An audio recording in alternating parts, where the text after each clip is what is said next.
Кавказ Пиктурис представляет. Фильм основан на реальных событиях.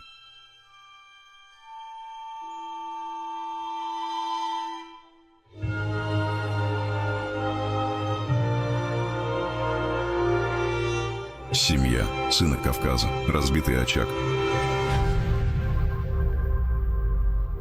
В этом фильме будет показано все без прикрас. Правда такой, какая она есть. История чеченской семьи, которую в Европе оскорбляли, унижали, подавляли и в конце концов разрушили. И самое горькое, что это сделали свои же чеченцы. Это боль, которую невозможно забыть, и правда, которую пора сказать вслух. В этом фильме вы сами сможете понять, кто на самом деле является настоящим чеченцем, и что значит быть чеченцем по сути, а не по словам. Порыбачили, но рыбы не ловили. Зато кормили.